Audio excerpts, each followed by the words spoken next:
ರಾಜ್ಯದಲ್ಲಿ corona ಉಪತಳಿ JN1 ಉಪತಳಿಯ ಆರ್ಭಟದ ಆತಂಕ ಇರೋದ್ರಿಂದ ಇದು ಒಮಿಕ್ರಾನ್ನ ಉಪತಳಿ ಅಂತ ವೈದ್ಯರು ಬಹಳ ಸ್ಪಷ್ಟವಾಗಿ ಹೇಳ್ತಿದ್ದಾರೆ.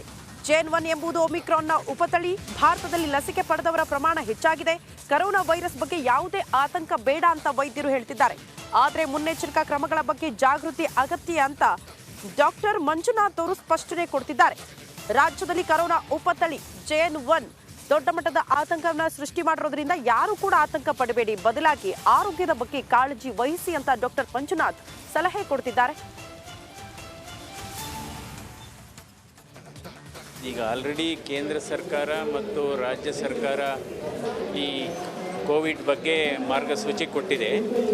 ಅಂದರೆ ಪ್ರಾಥಮಿಕ ಹಂತದಲ್ಲಿ ಕೆಲವು ಕೇಸಸ್ಸು ನೋಡ್ತಾ ಇದ್ದೀವಿ. ಈಗ ಅಂದರೆ ಸಿಂಪ್ಟಮ್ಸು ಸೇಮ್ ಇದೆ, ಅಂದರೆ ಜ್ವರ, ಕೆಮ್ಮು, ತಲೆನೋವು, ನೆಗಡಿ.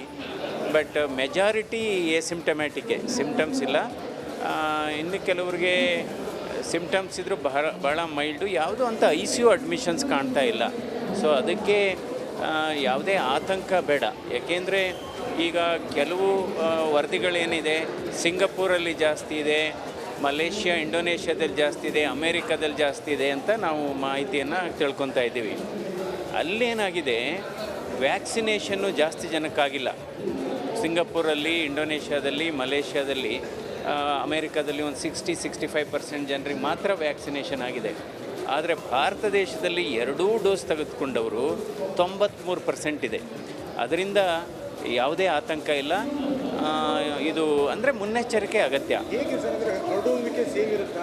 ಅಲ್ಲ, ಈಗ ಇದು ಒಮಿಕ್ರಾನ್ದು ಸಬ್ ಲೀನೇಜ್, ಅಂದರೆ ಉಪತಳಿ, ಹೊಸ ತಳಿಯಲ್ಲ ಇದು. ಈಗ ನಮಗೆ ಜಾಸ್ತಿ ಇದು ಸಾವಿನ ಸಂಖ್ಯೆ ಯಾವಾಗ ಜಾಸ್ತಿ ಆಯಿತು ಅಂದರೆ 2ನೇ ಅಲೆನಲ್ಲಿ, ಯಾವುದು ಡೆಲ್ಟಾ ವೈರಸ್ಸಿಂದ. ಆದರೆ ಇದು ಒಮಿಕ್ರಾನು ನಾವು ನೋಡಿದ್ದೇವೆ, 3ನೇ ಅಲೆನಲ್ಲಿ ಏನಂತ ಸಾವು ನೋವು ಏನು ಸಂಭವಿಸಲಿಲ್ಲ. ಆದರೆ ಜನ ಆತಂಕ ಪಡೋಂಗಿಲ್ಲ. ಇದು ಹೊಸ ತಳಿಯಲ್ಲ, ಇದು ಒಮಿಕ್ರಾನ್ನ ಉಪತಳಿ. ಅಲ್ಲ, ಮಾಸ್ಕು ಭಾಳ ಇಂಪಾರ್ಟೆಂಟು. ಯಾಕೆಂದರೆ ಯಾರಿಗೆ ಕೆಮ್ಮು, ಜ್ವರ, ನೆಗಡಿ, ಅಥವಾ ರನ್ನಿಂಗ್ ನೋಸ್ ಇರುತ್ತೆ, ಅವರೆಲ್ಲ ಮಾಸ್ಕ್ ಹಾಕೋಬೇಕು.